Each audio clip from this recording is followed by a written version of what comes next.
eu sou a Evelyn, supervisora de compra no Piracanjuba Procampo, e hoje nós estamos aqui na fazenda Capão Bonito de Baixo, na cidade de Guarapuava, com a dona Salete, o senhor Luiz e a Mariana. Bom, sejam bem-vindos ao Procampo, e eu gostaria de começar iniciando a pergunta de como vocês iniciaram na atividade.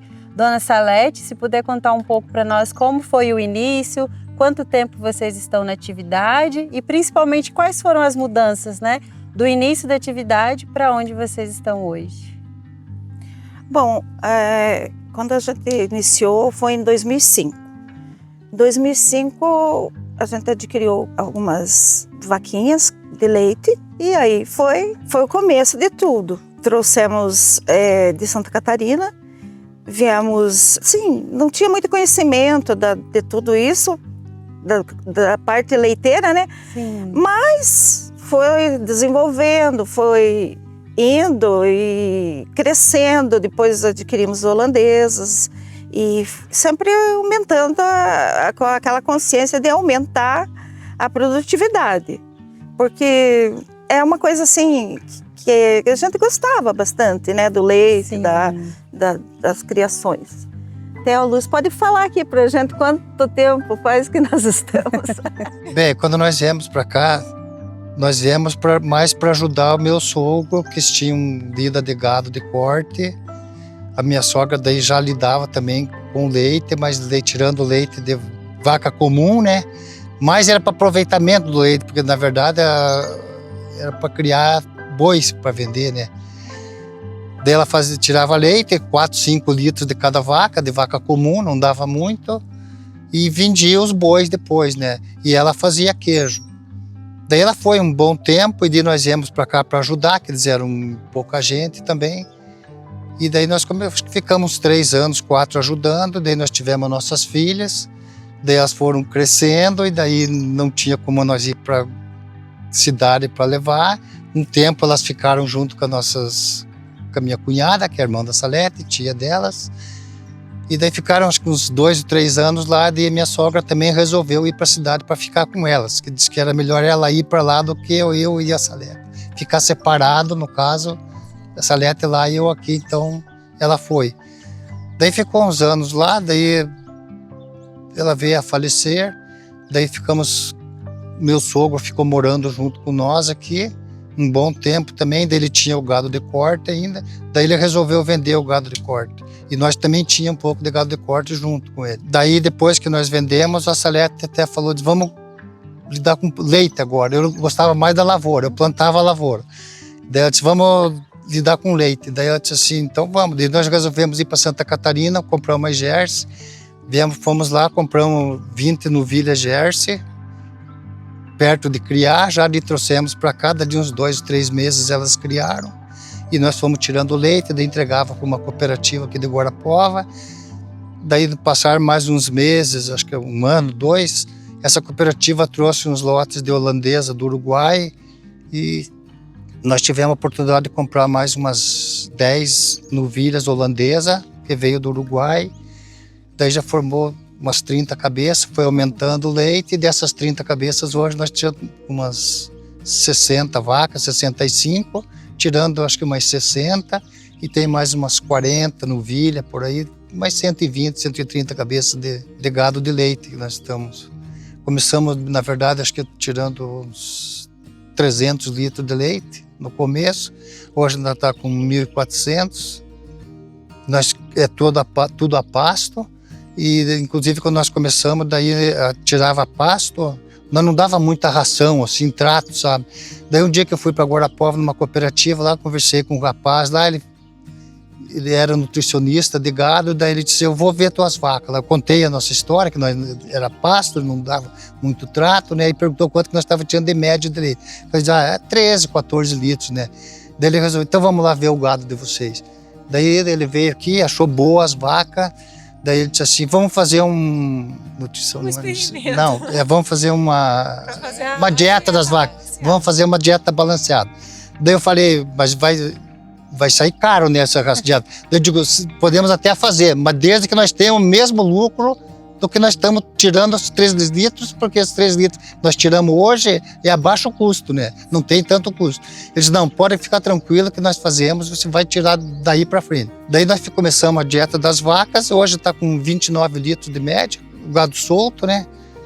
E estamos tirando 1.400 litros e realmente deu mais do que nós estávamos ganhando antes.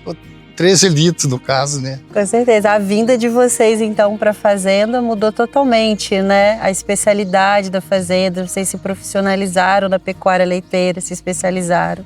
É muito bacana, então, olhar para trás e ver a evolução, né?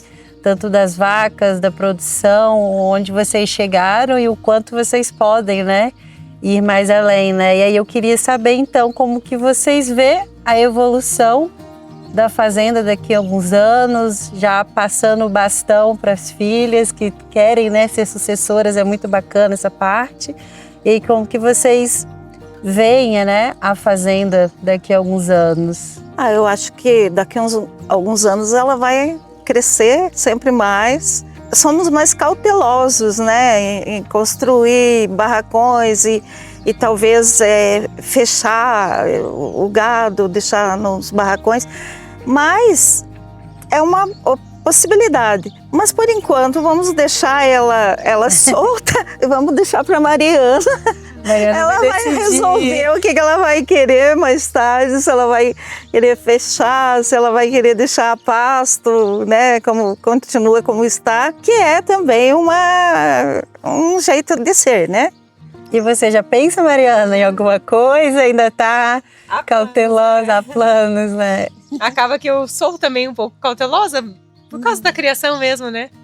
Mas a gente enxerga pra frente sempre as coisas. Sim, sim. Então, dona Salete, seu Luiz, vocês comentaram que tiveram as filhas de vocês aqui já, né? Quando vocês estavam na fazenda. E eu gostaria de saber como é que foi formar a família dentro da pecuária leiteira, dentro do sítio. Como que foi criar as meninas, né? Queria que vocês contassem um pouco. A gente teve uma dificuldade de criar elas por a separação, devido aos estudos, né? Mas era uma coisa necessária, ou você trabalhava aqui ou deixava elas, ou ia todo mundo para a cidade trabalhar lá, né? Mas como a gente viu aqui uma oportunidade de trabalho e que era uma coisa que a gente gostava, né? Resolvemos ficar e deixar elas. E elas se viraram bem, estudaram depois durante a faculdade, moraram fora, em várias cidades, fizeram... A gente sempre... As duas se formaram, né, fizeram mestrado, doutorado, as duas, só que no mesmo para agronomia, né? A outra foi morar fora, porque casou também, daí o marido dela era veterinário, foi morar fora, que tinha mais oportunidade em outra cidade. Então, para lá ainda, mas ela, futuramente, quem sabe, ela pensa em vir também ajudar aqui a Mariana. E para você, Mariana, como é que foi crescer aqui no campo, tendo contato aí com a pecuária? Essa parte é tudo de bom, né? Porque aqui sempre foi a casa da família, de toda a nossa família. Era a casa de férias dos primos, todo mundo passava aqui aprontando. Dava bastante trabalho para os meus avós. A minha mãe, que morava aqui, quando eu era criança, tinha um outro tio que morava aqui também. A gente dava bastante trabalho. Algumas coisas mudaram, mas algumas coisas permaneceram, né? De herança, de legado, principalmente a casa, né? Que vocês optaram por preservar. Né, uma coisa que já veio dos seus avós, né, dona Salete. Eu queria que vocês contassem um pouquinho, né, do legado que veio, né, que passou pelos seus avós, passou pelo seu pai, hoje está com vocês e vocês estão passando, né? Queria que você comentasse um pouco desse legado, de como vocês decidiram, vamos manter a casa do jeito que era, né, com uma reforma aqui, uma reforma ali, mas a estrutura ela tá montada do jeito que era, né? Sim. Então, eu queria que vocês pudessem contar um pouco dessa parte, desse legado, né, que está passando por gerações. Assim, eu acho que com o passar dos anos, você vai aprendendo a amar as coisas, né? Diferente. Então, eu vendo essa casinha, né, tão bonitinha, que eu acho ela tão bonitinha, e ela tá ali, a gente procura sempre preservar, nunca pensou em desmanchar ela. ou às vezes alguma paredinha, alguma coisa para reforma, a gente não gosta eu não gosto de que mude. Eu reluto bastante para deixar ela do jeito que ela é, mas precisa às vezes de um conforto, alguma coisa mudar, né? Mas a gente já passa para elas também esse amor, né, que a gente tem pela nossa casa, pela terra. Então a gente procura passar para eles e para os filhos, e tenho 2 netinhos também, e eles já amam vir para cá, ficar aqui, eles querem ficar morando com a vovó, porque eles gostam bastante daqui. Então a gente pretende sempre incentivar e mostrar esse lado, que não é você... Eu sempre falo, a gente vive num lugar, você tem que aprender a amar aquele lugar. Se você não tem assim um espírito de aventura, de mudar para outras regiões, ir para longe, né? Então a gente sempre gosta de ficar nossa família é assim, né? E eu acho que nós vivemos num lugar privilegiado ainda, né? Porque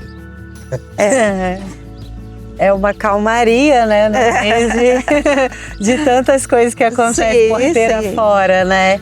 E assim, a gente vendo todo o retrato familiar, que é muito sobre família, isso traz um companheirismo, uma amizade, uma parceria. Eu gostaria de saber como que vocês escolheram a Piracanjuba, né? Já estão aí fazendo um tempo de casa. E aí eu gostaria de saber como foi a escolha pela Piracanjuba, como vocês se sentem hoje, né, sendo parceiros do nosso laticínio, como que está sendo para vocês?